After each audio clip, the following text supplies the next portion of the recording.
सुप्रभात बच्चों। आज की वीडियो के माध्यम से हम वाच्य व उसके भेद करेंगे। और जो है वाच्य का अर्थ होता है बच्चों बोलने का विषय, वाणी या कथन। बोलने का विषय, वाणी या कथन, जिसको अंग्रेजी में आप वॉइस कहते हो, वो हिंदी में वाच्य होता है। तो बच्चों वाच्य के दो भेद होते हैं, कर्तृवाच्य और अकर्तृवाच्य।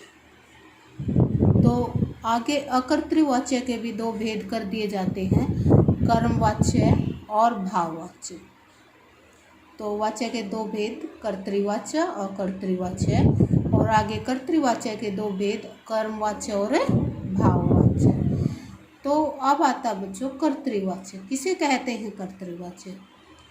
जिन वाक्यों में कर्ता के कार्य को प्रधानता दी जाती है, यानी कि कर्ता को महत्व दिया जाता है, वे कर्तृवाच्य कहलाते हैं। और कर्तृवाच्य में बच्चों अकर्मक और सकर्मक दोनों ही क्रियाएं आ सकती हैं। उदाहरण के रूप में देखिए, बच्चे निबंध लिख रहे हैं। बच्चे को जो है प्रायोरिटी कर्ता को दी गई है, इसलिए यह कर्तृवाच्य है। नौकर बिस्तर लगा रहा है, जो क्रिया है वो हमारी नौकर के अनुसार ही आई है। लड़कियां सो रही। अब बच्चों इसमें एक बात ध्यान रखने की है, नौकर बिस्तर लगा रहा है ये हमारी सकर्मक क्रिया है, और लड़कियां सो रही है ये अकर्मक क्रिया है। इसकी मुख्य पहचान करने के लिए कर्ता के बाद या तो ने विभक्ति आती है या कोई विभक्ति नहीं आती।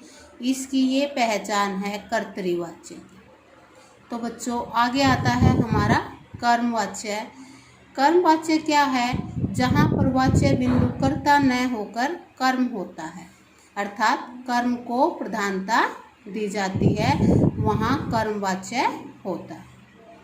तो बच्चों कर्मवाच्य की पहचान करने के लिए क्या करेंगे?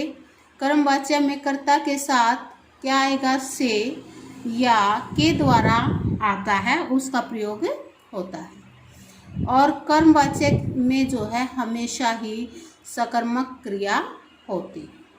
उदाहरण के रूप में देखिए, राम द्वारा खाना खाया जाता है। अब इसमें राम करता है, उसके बाद द्वारा का प्रयोग हुआ है और सकर्मक क्रिया है, क्या खाया जाता है? खाना। नानी द्वारा कहानी सुनाई जाती है। इस वाक्य में नानी जो है हमारा कर्ता है, और उसके बाद द्वारा शब्द का विभक्ति का प्रयोग हुआ है, और सकर्मक क्रिया है, क्या सुनाई जाती है? कहानी। तो ये भी हमारी सकर्मक क्रिया हुई। तो कभी कभी कर्मवाच्य में जो है कर्ता का लोप भी कर दिया जाता है। और उदाहरण के लिए तो वो वहाँ भी जो है कर्ता का लोप होने के बाद भी हमारा जो है कर्मवाच्य होते हैं। जैसे देखो बच्चों, दवाई दे दी गई है। दवाई निर्जीव वस्तु है, किसी थर्ड पर्सन के द्वारा ही दी जाएगी, और इसमें कर्ता का लोप कर दिया गया है, उसके बावजूद भी ये क्या है? हमारा कर्मवाच्य। गिलास गिरकर टूट गया। गिलास भी हमारा निर्जीव वस्तु है, किसी के द्वारा गिराया गया है तब वो टूटा है, तो इसलिए ये भी हमारा क्या है? कर्मवाच्य। तो इस तरह से हम कर्मवाच्य की पहचान करेंगे। अब तीसरा हमारा आता है भाववाच्य। भाववाच्य में क्या है?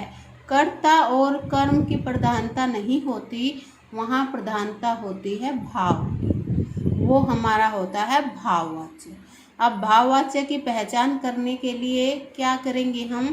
एक तो भाववाच्य में हमेशा अकर्मक क्रिया आती है। देखो बच्चों, हमारे कर्तृवाच्य में दोनों प्रकार की क्रियाएं आ सकती हैं, अकर्मक और सकर्मक। कर्मवाच्य में केवल सकर्मक क्रिया का ही प्रयोग होता है, और भाववाच्य में हमारी जो है दो क्रियाएं आती हैं, एक क्रिया आती है अकर्मक। और वाक्य के अंत में पुल्लिंग का प्रयोग होता है और एक वचन होता है, तो वो हमारी भाववाच्य की पहचान होती है। भाववाच्य में भी कर्ता के बाद या तो से का प्रयोग, विभक्ति का प्रयोग होगा, या के द्वारा विभक्ति का प्रयोग होगा। दोनों में ही कर्मवाच्य में भी और भाववाच्य में भी कर्ता के बाद से या के द्वारा विभक्ति का प्रयोग होता है। उदाहरण के रूप में मुझसे अब चला नहीं जाता। अब देखो मुझ जो है कर्ता, उसके बाद से विभक्ति आ गई। अब चला, चलने के अनुसार क्रिया है हमारी और भाव को प्रधानता दी गई है। आकर्मक क्रिया है, लास्ट में पुल्लिंग है, एकवचन।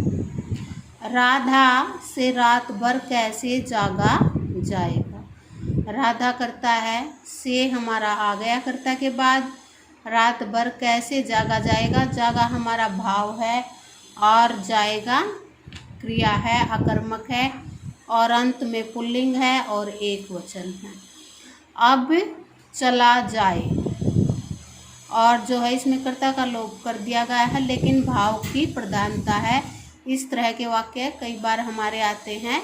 अब चला जाए, ये भी हमारा भाववाच्य ही। अगर इसको हम इस तरह से करें, अब चले, तो हमारा कर्तृवाच्य के अंतर्गत आएगा। अब चला जाए, चला जो है भाव के अनुसार हमारा किस में आएगा, भाववाच्य में। तो इसके साथ ही हमारा वाच्य जो है पूरा होता है। धन्यवाद।